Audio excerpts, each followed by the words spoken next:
കൊറോണയൊക്കെ ആയിട്ട് വീട്ടിലിരുന്ന് പ്രാന്തായപ്പോൾ ഒന്ന് ചില്ല് ചെയ്യാമെന്ന് വിചാരിച്ച് ഞാനും എൻ്റെ സ്കൂൾ ഫ്രണ്ട് അരുണുമായിട്ട് വാഗമണ്ണിലോട്ടൊരു ട്രിപ്പ് അടിച്ചു. എൻ്റെ കൂടെ ഉള്ള ഏറ്റവും നല്ല ചങ്കന്മാരിലൊരുത്തനാണ് അവൻ. പിന്നെ അസാമാന്യ പഠിപ്പിസ്റ്റുമായിരുന്ന ഒരു മഹാനാണ് അവൻ. അളിയനാണെങ്കിൽ സ്കൂൾ ഫസ്റ്റും പിന്നെ ഞാനാണെങ്കിൽ സ്കൂൾ ലാസ്റ്റും. അങ്ങനെ നല്ല പൊരുത്തമുള്ള ഒരു 20 വർഷത്തെ കട്ട ഫ്രണ്ട്ഷിപ്പാണ് നമ്മുടെ. അങ്ങനെ പെട്ടെന്നൊരു പ്ലാൻ അങ്ങ് ചാമ്പി. അളിയൻ്റെ പോളം എടുത്ത് നമ്മൾ വെളുപ്പാങ്കാലത്ത് നേരെ ഇങ്ങ് പോന്നു.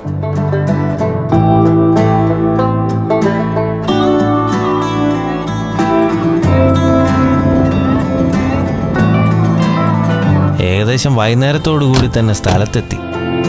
ഇതായിരുന്നു നമ്മൾ ബുക്ക് ചെയ്ത സ്ഥലം. അത്യാവശ്യം തരക്കേടൊന്നുമില്ലാത്ത വ്യൂ ഉള്ള സ്പോട്ടാണ്. കുന്നിൻ്റെ ചരിവിൽ തന്നെ കിട്ടി.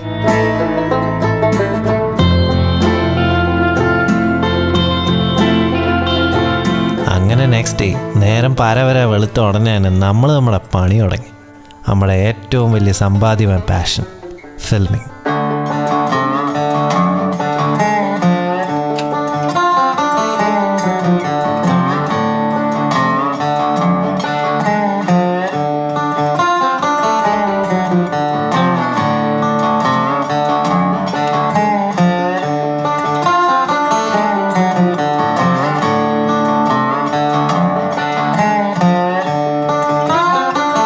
ഞാൻ ആദ്യമായിട്ടാണ് വാഗമണ്ണിൽ വരുന്നത്.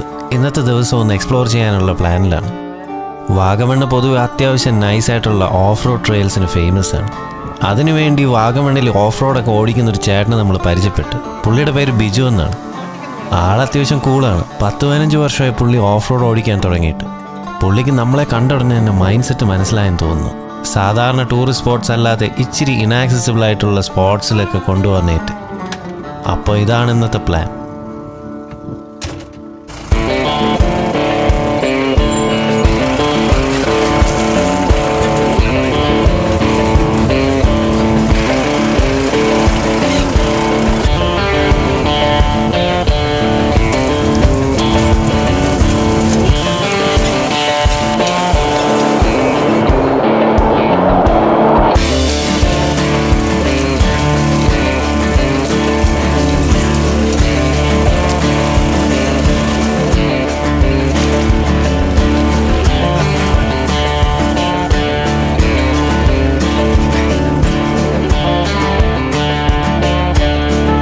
നല്ല നടു ഓടിക്കുന്നൊരു ഓഫ് റോഡ് സെഷൻ കഴിഞ്ഞ് അവസാനം നമ്മളിവിടെ എത്തി.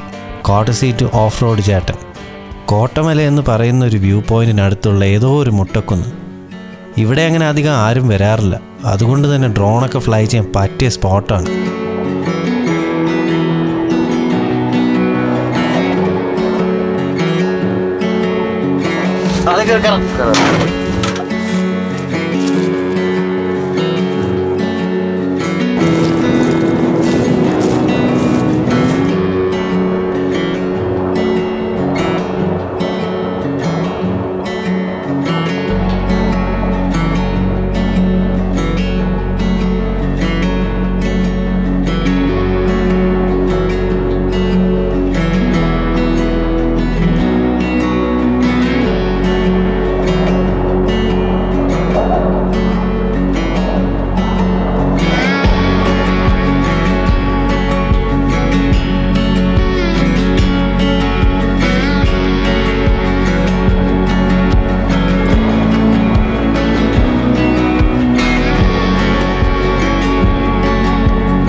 ഈ ഏരിയയിൽ അങ്ങനെ കടയും റെസ്റ്റോറൻറ്റും ഒന്നും ഇല്ലാത്തതുകൊണ്ട് നമ്മുടെ ബിജിച്ചേട്ടൻ്റെ വീട്ടിലേക്ക് ലഞ്ച് കഴിക്കാൻ വിളിച്ച്.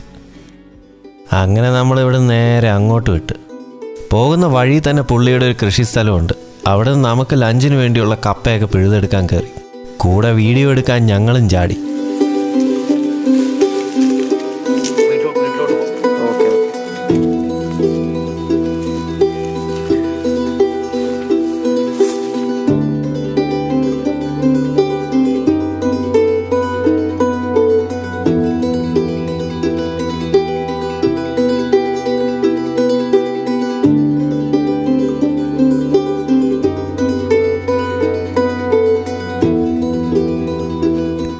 വീട്ടിലെത്തിയ ഉടൻ തന്നെ ചേട്ടൻ്റെ ഫാമിലി നല്ല കിടുക്കൻ കപ്പയും കാന്താരി ചതച്ച ചമ്മന്തിയും വെച്ച് തന്നു.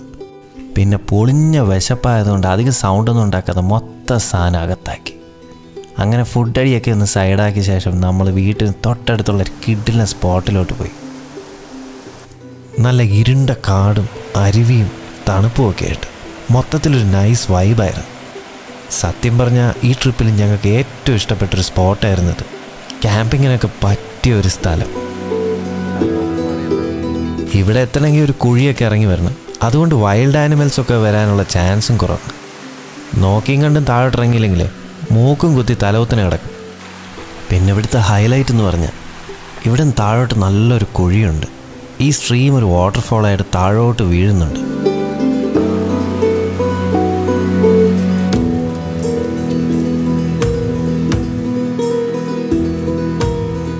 കുറച്ചു നേരം ഇവിടെ ടൈം സ്പെൻഡ് ചെയ്തിട്ട് ഇവിടെ നിന്ന് അങ്ങോട്ട് ഇറങ്ങിയപ്പോഴും മറ്റൊരു കൂൾ മനുഷ്യനെ കണ്ടു.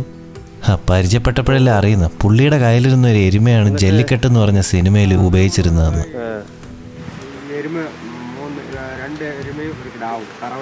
അത് ശരി. ആ ജല്ലിക്കെട്ടിന് ഉപയോഗിച്ചേ. അത് ശരി.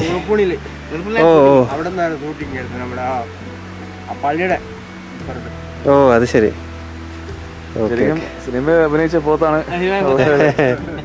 നമ്മളെല്ലാം ഓരോ ജേണി പോകുമ്പോഴും നമ്മൾ പൊതുവെ അന്വേഷിക്കുന്നത് സ്ഥലഭംഗിയും പിന്നെ ഏരിയൽ വ്യൂസും ഒക്കെയാണ്. എന്നാൽ അവിടെയുള്ള ആൾക്കാരെയും അവരുടെയൊക്കെ ജീവിതവും നമ്മളൊക്കെ അറിയാതെ പോകുന്നുണ്ടോ എന്നുള്ളത് ആലോചിക്കണം.